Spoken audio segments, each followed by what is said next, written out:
जीवन में अनेक ऐसे पल आते हैं जब इंसान का मन अत्यंत अशांत या विचलित हो जाता है। इंसान सामाजिक प्राणी है, उसे अपनी दिन प्रतिदिन की जरूरत को पूरा करने के लिए समाज में अनेक क्रियाएं करनी पड़ती हैं, जिस दौरान उसका संपर्क हर तरह के व्यक्तियों से होता है, जिसमें कुछ सकारात्मक मानसिकता के भी होते हैं तो कुछ नकारात्मक मानसिकता के भी। कुछ लोग ऐसी नकारात्मक बातें कर जाते हैं जिससे हमारा मन अशांत हो जाता है, या जीवन में आई किसी समस्या या नकारात्मक समय के कारण भी मन अशांत हो जाता है, जिसमें हमारा मन कोई कार्य करने को नहीं करता है। ऐसे में हमारे कार्यक्षमता का भी नुकसान होता है। ऐसे में यह अत्यंत आवश्यक है कि मन को शांत किया जाए। जिस प्रकार यदि हम किसी लकड़ी को जल्दी काटना है तो उसके लिए जरूरी है कि कुल्हाड़ी की धार अच्छे से तेज होनी चाहिए, उसी प्रकार मन को शांत करने भी अत्यंत आवश्यक है। तभी हम आने कार्य को अच्छे से कर पाएंगे और कुछ नया सीख पाएंगे।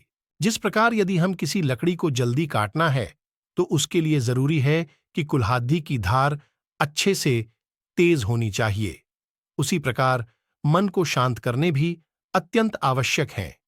तभी हम आने कार्य को अच्छे से कर पाएंगे और कुछ नया सीख पाएंगे। यहाँ ऐसी ही एक कथा का वर्णन किया गया है जिसकी सहायता से महात्मा बुद्ध अपने शिष्यों को मन शांत करने की विधि बताते हैं। महात्मा बुद्ध ज्ञान प्राप्त करने के बाद गांव-गांव जाकर ज्ञान का प्रसार कर रहे थे। एक बार महात्मा बुद्ध किसी गांव में रुके हुए थे। उन्होंने अपने एक शिष्य को किसी तालाब से पानी लाने को कहा।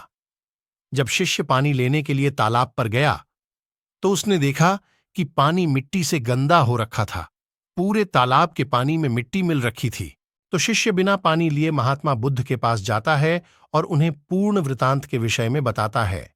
तो महात्मा बुद्ध शिष्य से तालाब के आसपास की स्थिति के बारे में पूछते हैं।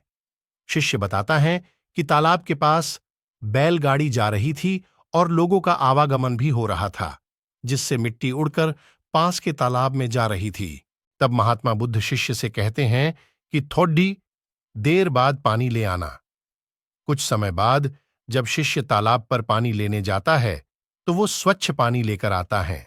यही स्थिति हमारे मन के साथ भी होती है। समाज में रहने के साथ अनेक विचारों या अनेक परिस्थितियों से हमें गुजरना पड़ता है, जिससे अनेक बार हमारा मन भी अशांत हो जाता है। क्रोध, कष्ट आदि के कारण हमारे मन की स्थिति भी उस तालाब के पानी के समान ही मैली हो जाती है, जिससे हमें शांति नहीं मिल पाती है। महात्मा बुद्ध के अनुसार जिस प्रकार पानी गंदा होने पर हम कुछ समय के लिए तालाब से दूर हटकर इंतजार करते हैं, उसी प्रकार ऐसी स्थिति में भी हमें कुछ समय के लिए अपने मन से दूर हट जाना चाहिए। ऐसी स्थिति में हमें किसी शांत जगह पर जाकर ध्यान की मुद्रा में बैठकर अपनी सांसों पर ध्यान लगाना चाहिए।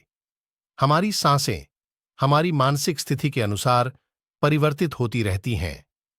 जब हमें कोई भय होता है तो सांसों की गति अलग होगी, प्रसन्नता की स्थिति में अलग होती है। हमें वर्तमान समय के उसी क्षण पर अपना संपूर्ण ध्यान केंद्रित करना चाहिए। आप देखोगे कि जैसे पानी में मिश्रित मिट्टी कुछ समय बाद नीचे बैठ जाती है, उसी प्रकार हमारे मन में भी उत्पन्न अनेक विकार जैसे कि क्रोध, तृष्णा आदि शांत होने लगते हैं और हमें स्वच्छता का एहसान होने लगता है।